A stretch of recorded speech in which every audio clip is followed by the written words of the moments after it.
Hello and welcome back to Movie Husbands. Today we're going to be discussing our top 10 movies of 2021. So 2 quick notes for the viewers. Number 1, we're doing our list so late because unfortunately we are not professional film critics, so we have to wait for things to come out in order to see them. A lot of people get to do these like before the end of the year because they get to see all these films early. So that's just one note why this is late. Also, additionally, there are some things that we haven't seen. For instance, I know both of us haven't seen West Side Story.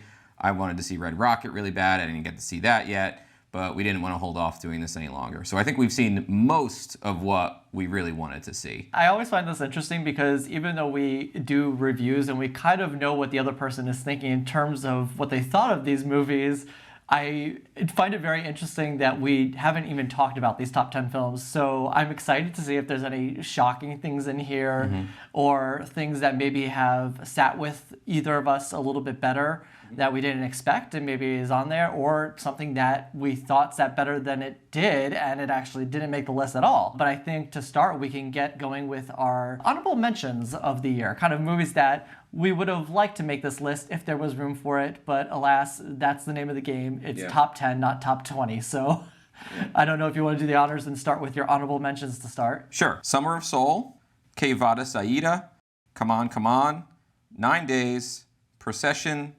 Dune, The Green Knight, Belfast, The Night House, Shiva Baby, Mass, The Vigil, and The Lost Daughter. Oh my God.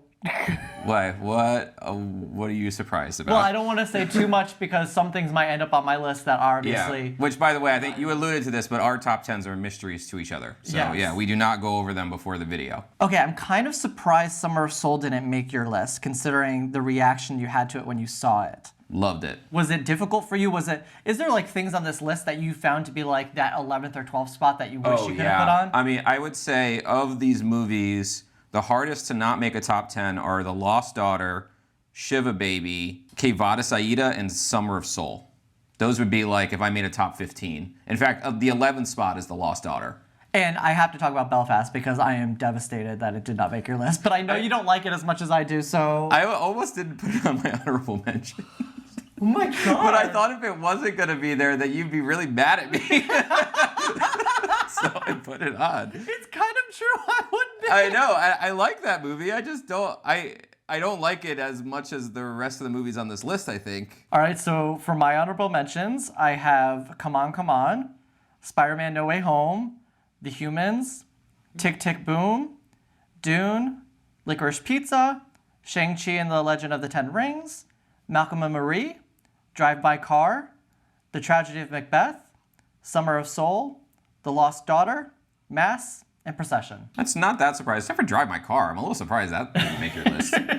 Yeah, It's kind of mean, actually. It's a very good movie. Like how we talked about how you had your 11, 12, and like 13. Yeah. I would say of the 5 that I would put like under this that were so close to making my top 10, definitely Drive My Car was there. I would say The Humans would be there. Mass, Procession, and The Lost Daughter, and probably Summer of Soul. I think that's 6 I just said, but I think those were very much in contention that were kind of in and out of my list. You know, it's interesting, and I really liked The Humans. I didn't like it enough to put it on my honorable mentions, but it's interesting that that sat with you a bit better than it sat with me, because that's more of like a me movie. You know, it takes place in one location, and it's really dark, and nobody likes each other, and it's kind of shot like a horror film towards the end. It's very like opaque with its meaning, so it's kind of cool that it stuck with you. It really stuck with me, and I think that mostly comes to anxiety and the effect anxiety can have on your reality and how scary that could manifest itself.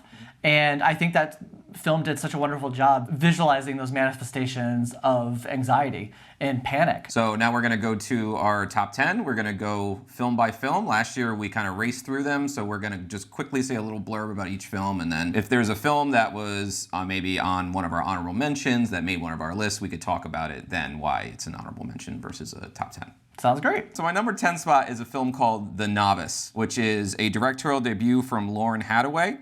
And it's kind of about a female student that joins a rowing team. She becomes so obsessive about needing to outdo herself and do better and be the best that it's almost to her active detriment. So this director, I found out, was previously a sound designer, so the film has extraordinary sound design. But I think what I like so much about it is of all the directorial debuts that we've seen this year, this one I think had the most unique vision. There's actually another directorial debut on my list that I like better than this film, but as far as a unique vision and as far as like a filmmaker is here and wow, this has a lot of visual flair, I love The Novice. My number 10 is The Power of the Dog.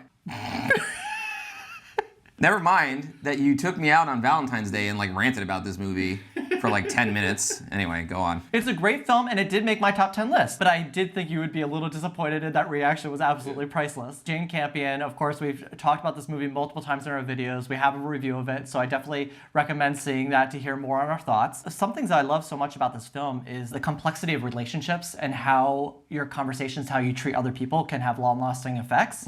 You don't realize how something's building up in somebody and affecting somebody until it comes to a head at the end of that movie. I love how those little details are kind of strewn throughout the film in which you can't really figure it out on your own. And then when it hits and you realize what's happening, you're like, oh, damn. And then you go back, and I love seeing all these meaningful things that are packed into this film, as well as just the performances alone of this film are absolutely fantastic. Cinematography, directing, fantastic film. So why is it number 10? I know that the cameras can't be around all the time, but whenever we talk about this film, you seem so positive about it. So I'm curious, not that being the 10th best film of the year is bad, but I just from our conversations, I thought it was a lot higher. Yeah, I think it really comes down to my emotional connection to the film. I think that's just my only, not really issue with the film, it's just how it resonates with me as a person. Sure, it's a cold film. Yeah, it's a very cold film. So I think that's what separates me from a little bit. But at the same time, there's such amazing craft happening here that I had to have it on my top 10. Gotcha. All right, my number 9 is Mitchells versus the Machines. Yay! Which is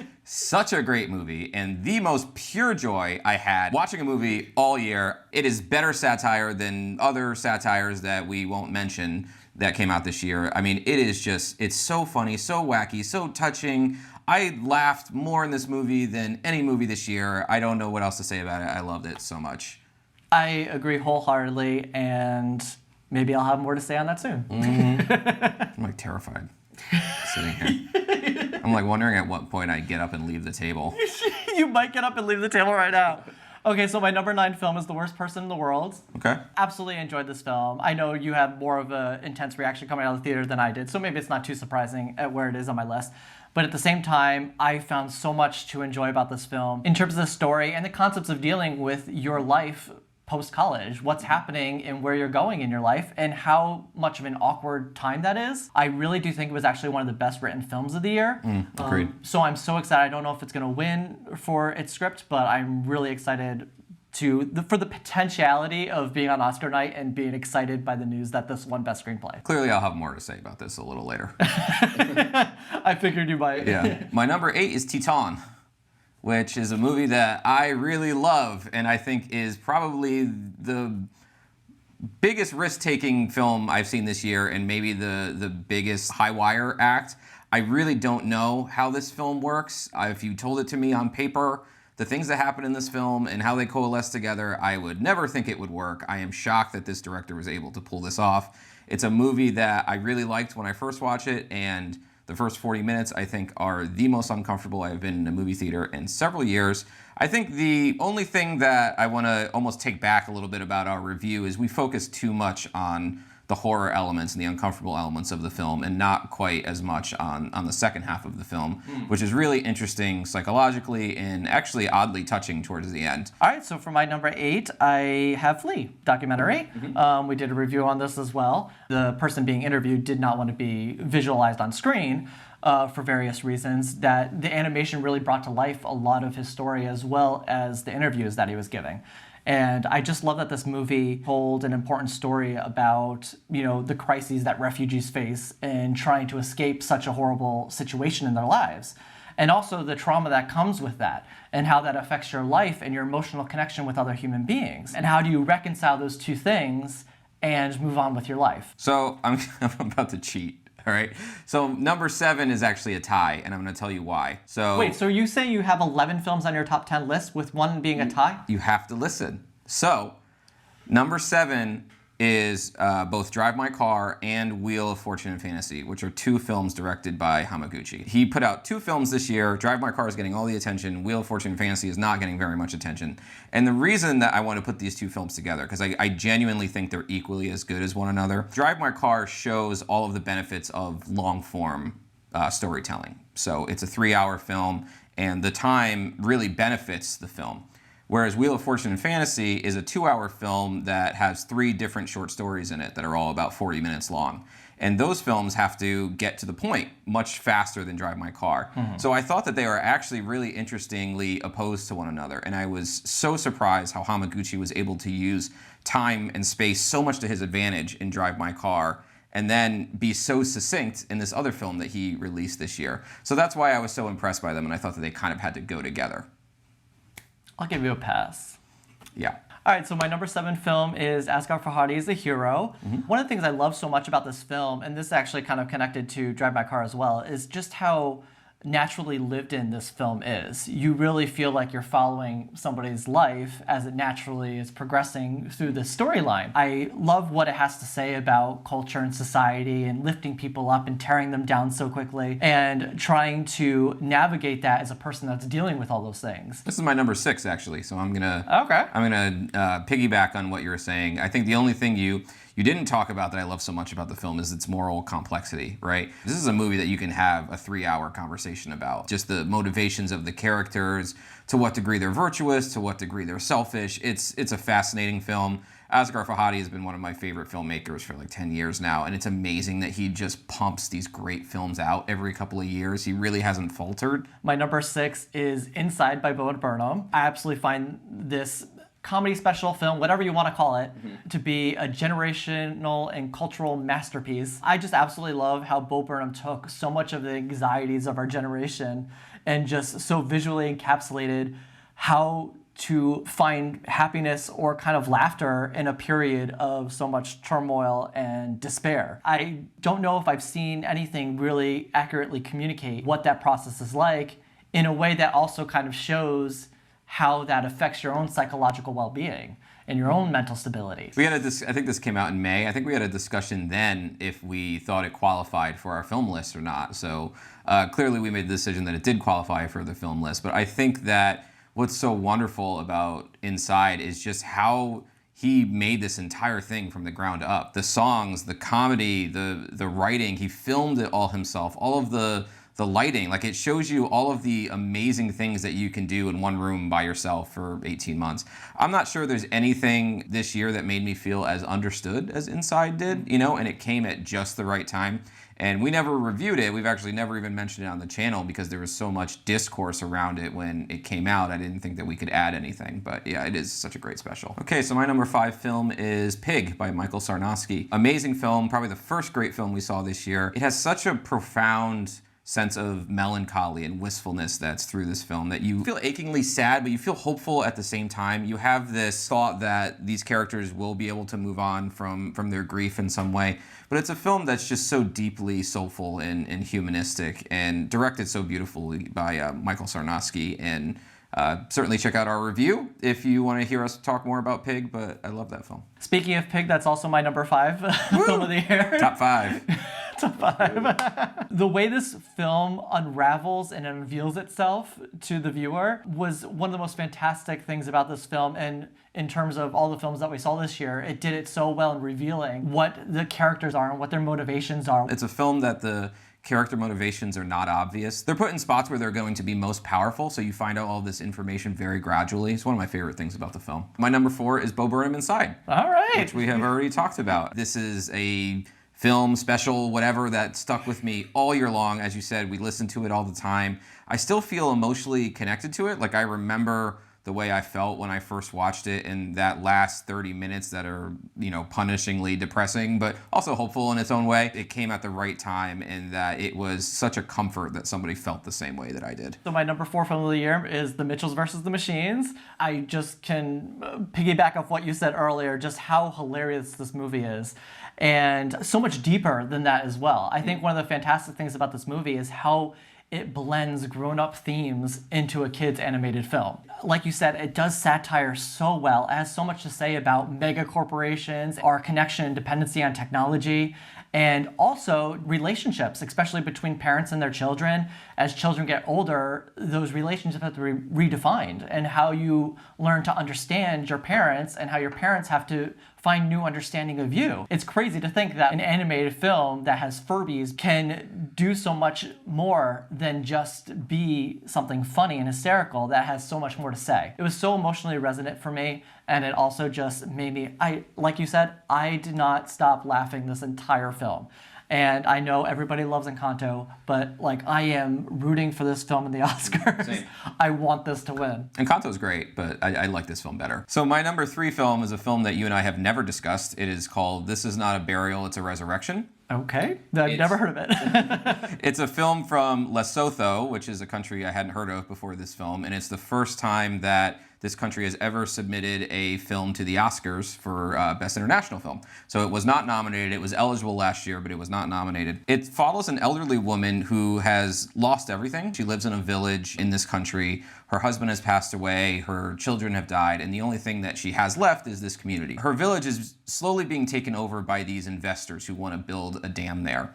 And something that's so important to her is to be buried with her family and her ancestors on the land that she's been living on her entire life. As powerful as that story sounds, what makes this film so powerful is it's told in a way that I could only really call like a tone poem.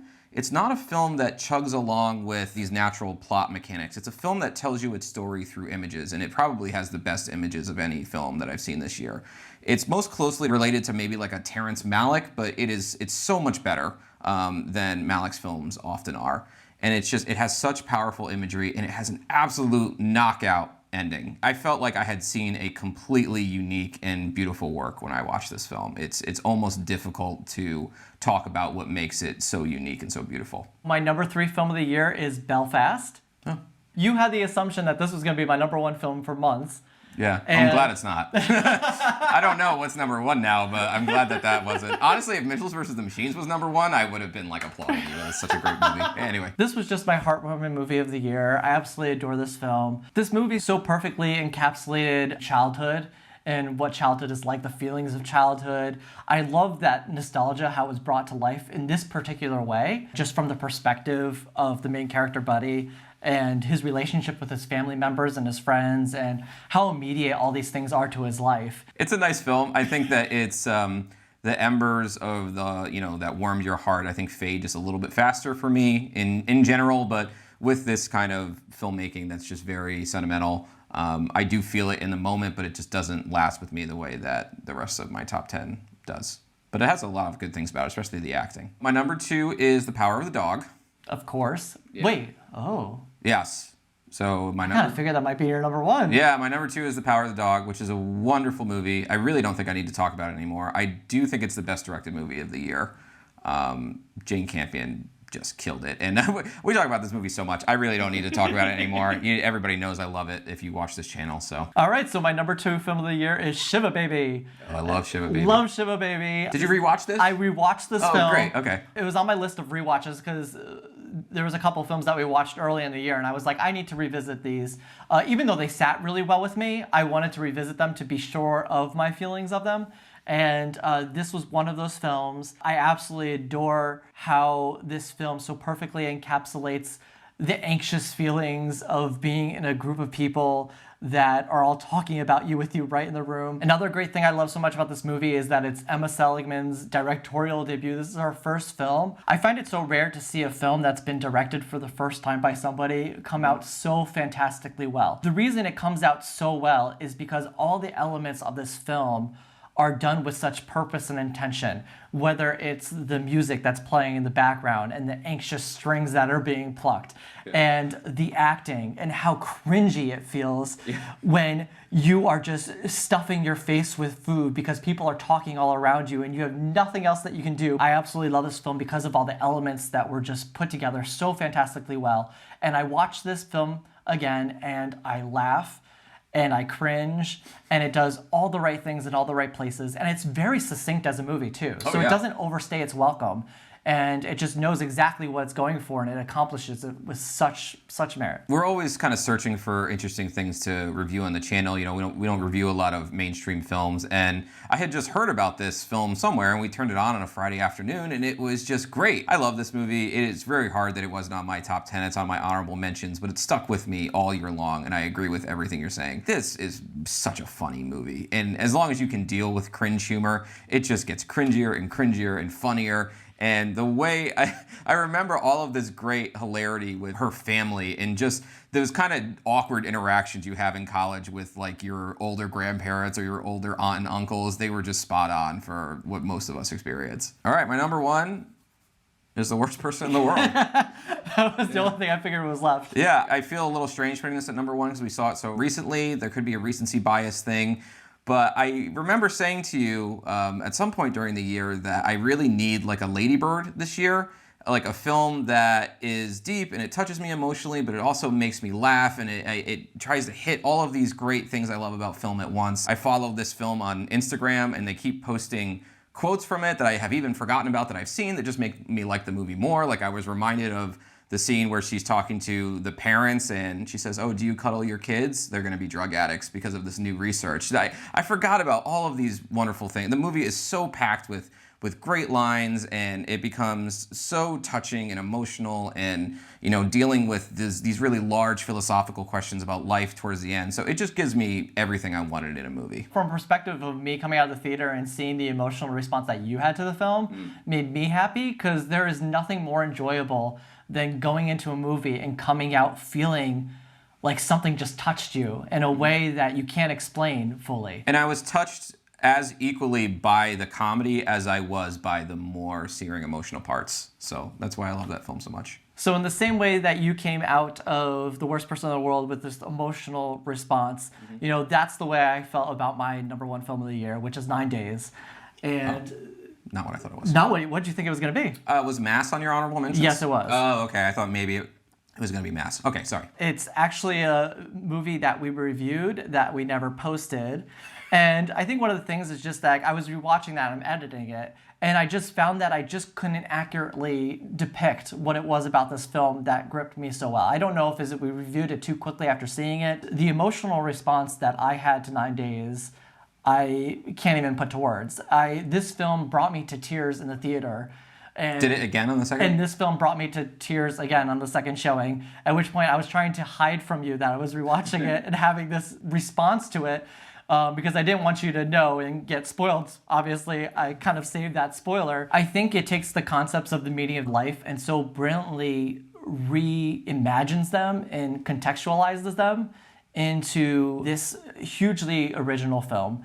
And I think the premise of it, just taking these 7 or so souls that have to be born and choosing this guy has to choose just one of them, Will, to make it into the world. The way that his own life experiences affect the questions he asks these people and the way he judges them on who he's going to send to Earth, because he has this very pessimistic view of life.